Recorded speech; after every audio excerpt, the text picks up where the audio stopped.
You got to operate in truth, right? Operate in truth. Tell the truth.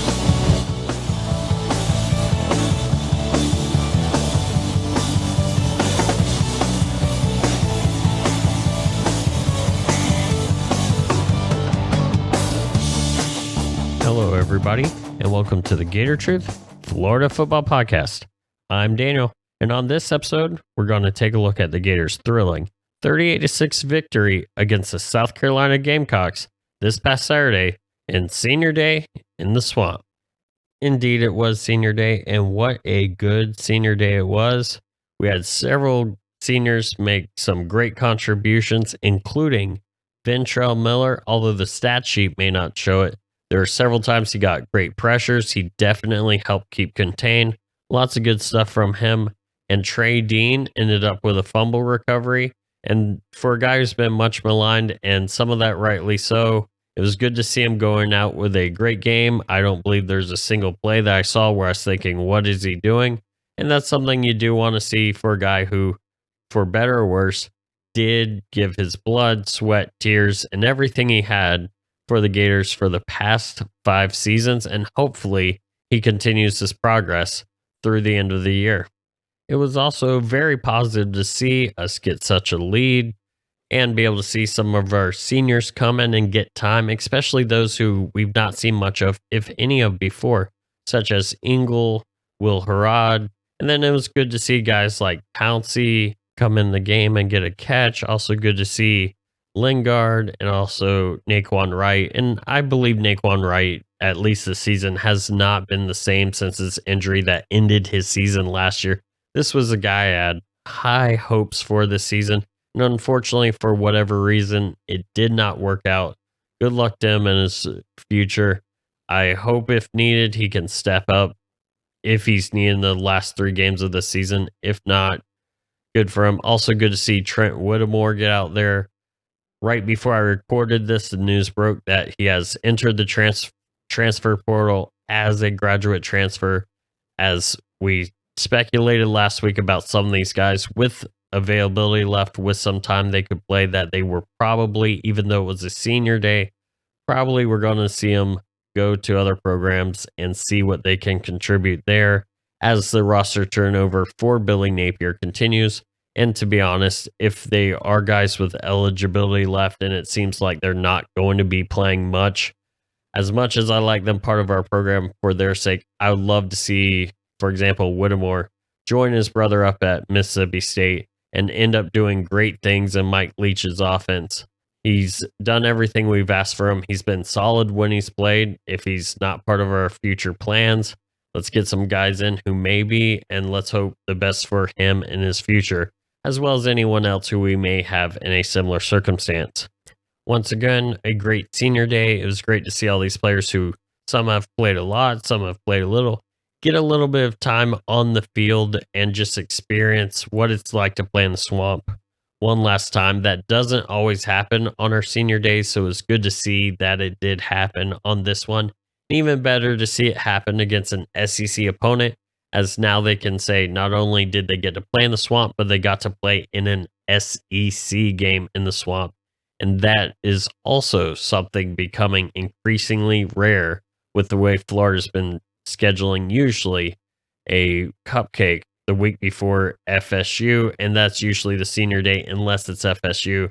And at that point, you're probably not seeing too many of these guys come in either in an SEC game or a big game against Florida State. Rare moment here, but definitely a good one for these seniors to take in. Back to the actual game itself. For our offense, the 3 keys I put for the game, the first one was establish the run, and boy, did we do that, running for over 370 yards. That is a ridiculous number. I don't care who you are. We almost had 3 backs with over 100 yards each in a game for the first time since 1984. Unfortunately, AR ended up being sacked late in the game. That dropped him under 100. But still 2 backs over 100 and a third one at, I believe, 96 yards. That is ridiculous. And that's a running offense that teams are going to have to take account for going forward for the rest of the season. Granted, there's not much left, but things that we can build on in the future, especially with what appears to be several members of our offensive line coming back. Obviously, probably Montrell Johnson and ETN coming back, things that we can build off on. And then, of course, if AR ends up coming back, that's one more component of this rushing offense that will be great and teams have to take care of. But again, Shaq on key number one, which was establish the run. The second key was AR needed to be accurate with his passing. And that is something that I can say definitely did not happen. He ended up around 50%. I do believe it was a little under. Were there some balls that he could have thrown better and gotten catches? Yes. Were there a few opportunities where we could have caught the ball and we just didn't? Yes. An example of that would be Odom on one of the last plays of the first half. He steps out of bounds before securing the catch. If he just maintains his feet in bounds, then we get a few more yards. It's one more catch. I know it's a little bit difficult, but the further you're away from the player, the lower that ball gets. So if he stays in a yard or two from the sidelines, then that's probably good enough, high enough for him to be a catch. But again, he was ruled out of bounds. So it's not on AR that the receiver stepped out of bounds.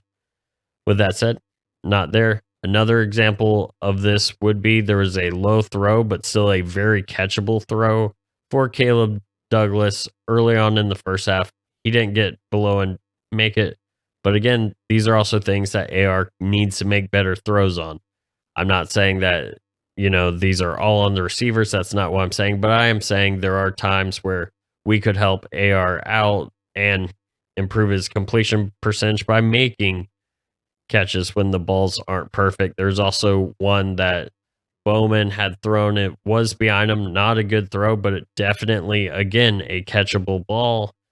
Pearsall in the end zone where he's pushing off the defender with one hand, reaches out, tries for the one-handed grab.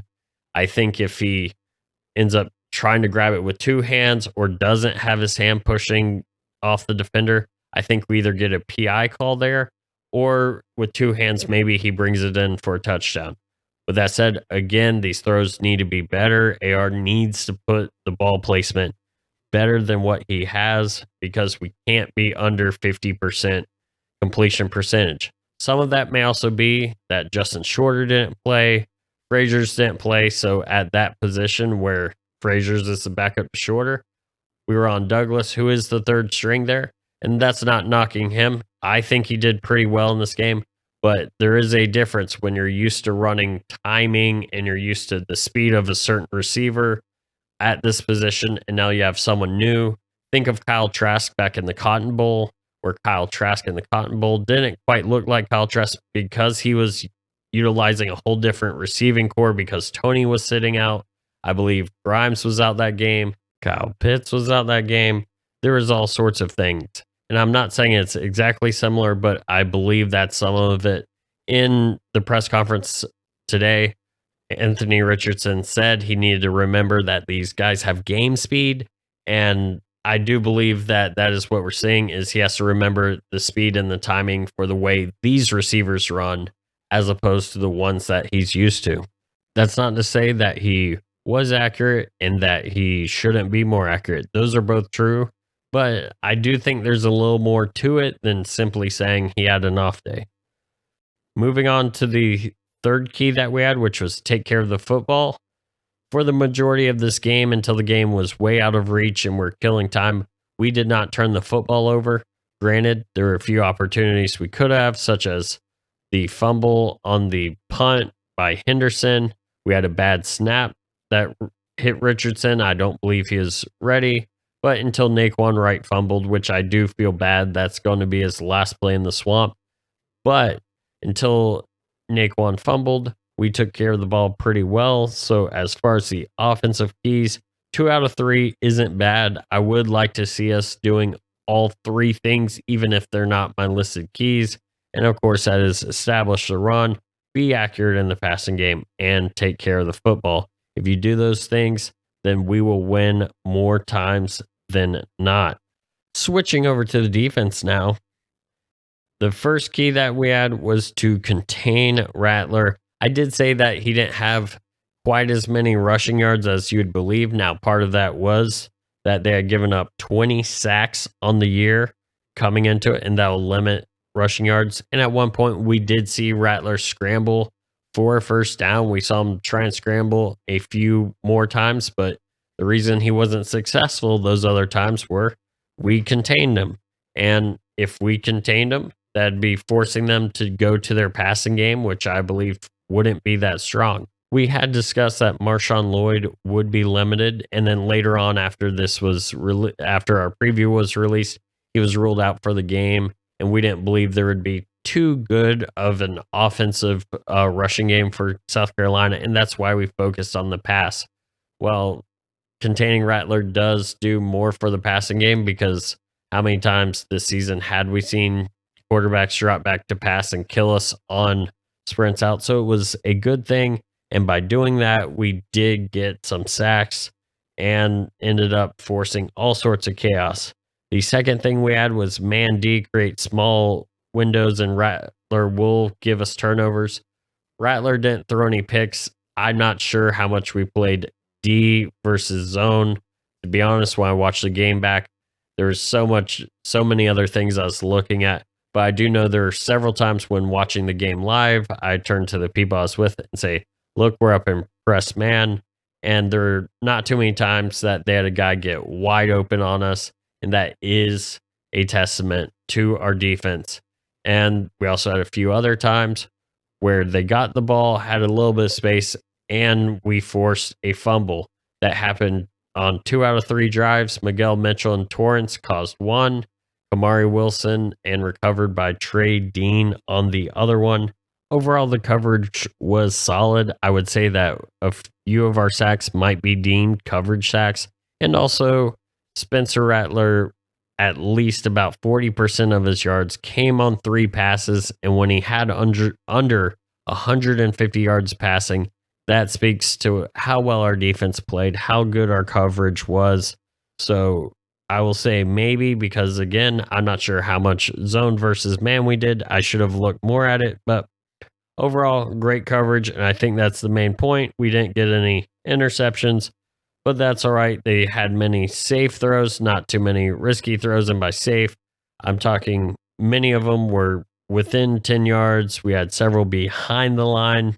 So definitely forced them to not try anything that would be risky, where we could get those picks through some great coverage. The third key was to get pressure with 4 or 5 men, which we had done great the week before. We did well with that in this game against the Gamecocks. 3 sacks, 7 tackles for loss.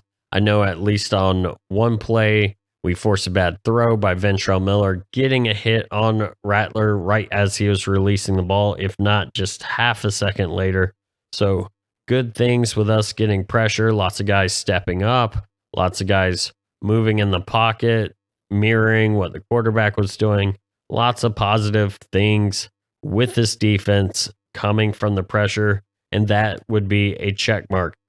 And I would say 2.5, possibly 3 out of the defensive keys that we saw can be checked off by this Gator defense this week. They are improving. It's good to see all the success that they're having, especially after such a rough year.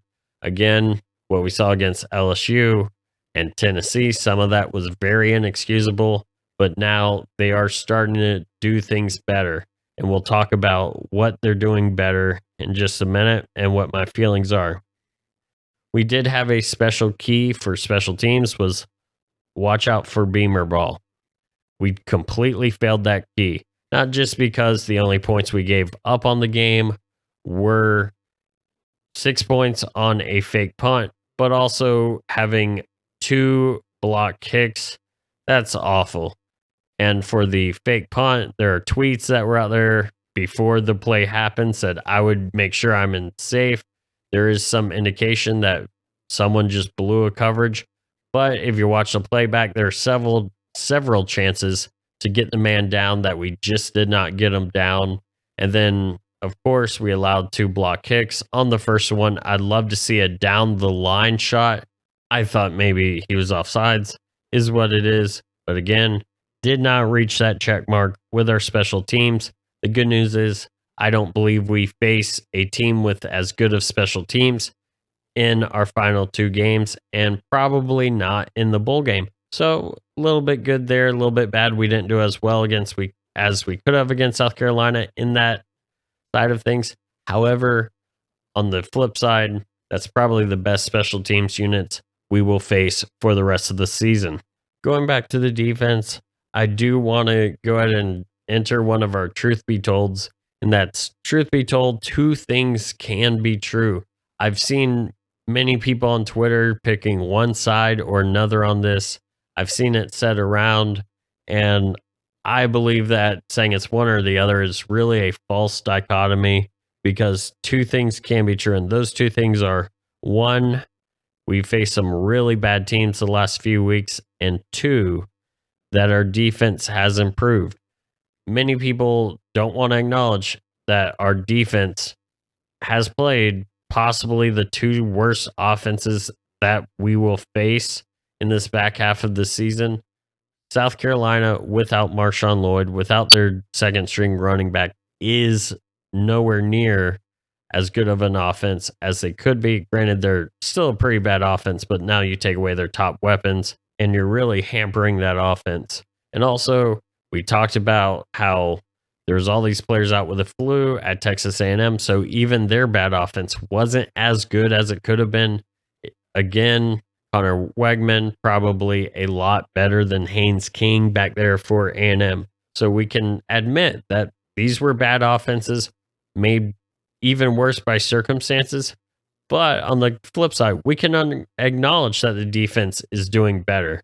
We are playing tighter coverage. We are maintaining an edge better than we did early on in the season. Some of that might be losing Brenton Cox and his desire to play hero ball sometime. Some of that might be just reinforcing with the team. Do your job and hope everyone else does theirs. Expect everyone else to do theirs. It's also our linebackers have stepped up. Specifically, I've talked about Amari Burney not having as many plays where it's like, oh my gosh, what's he doing? Trey Dean has had a great few games. Heck, this past game, he also blitzed on one side of the line, ran completely around the backside of the line, and ran down the ball carrier from behind on a crucial 3rd down play. And those 2 guys, obviously, first half of the season, were many things that people were pointing to, myself included, as doing things that were hurting the team, hurting the defense. And they've done a lot better, so it's easy to say, hey, look, we're doing things better. It's easy to say, we've improved. And yes, we have. But I want to see us do it against a better offense, and that starts this week against Vandy. Not that Vandy should be the measuring stick for our team, but Vandy should have their best quarterback, should have many things that we've not seen from South Carolina, from A&M. So it's a good stepping stone, because let's be honest, these were not the best offenses, but we did what we needed to do. We have 6 straight shutout quarters.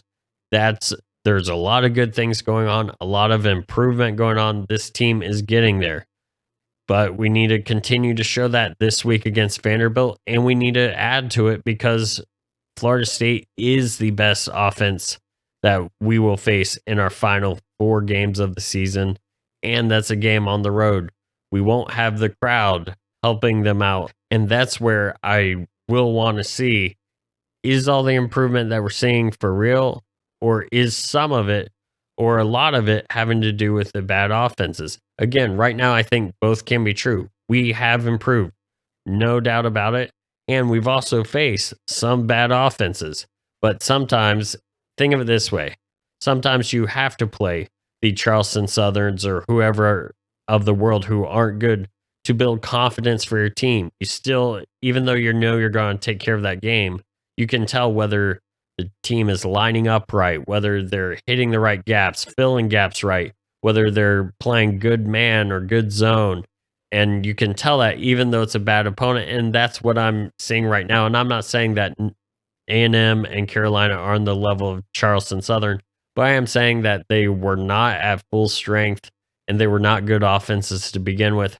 But what we did with them with 6 straight shutout quarters has been phenomenal. But we need to also acknowledge the other side of that coin.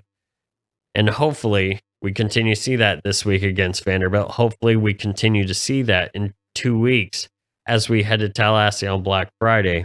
So again, truth be told, both things can be true at the same time. The defense is improving and doing really well while acknowledging that, yes, we face some bad offenses. I'll probably be back a little bit later in the week with a short Vanderbilt preview. I am flying up to Nashville on Thursday, which is my usual recording day for the previews. And I've got a busy week outside of that going on. So we will see what all happens between now and then. But what a game, 38-6. This was a game that we wanted to see from Florida, a dominating performance against an SEC foe. We wanted the chance for 4-4 in the SEC. We're 3-4. We can get that with a win at Vanderbilt.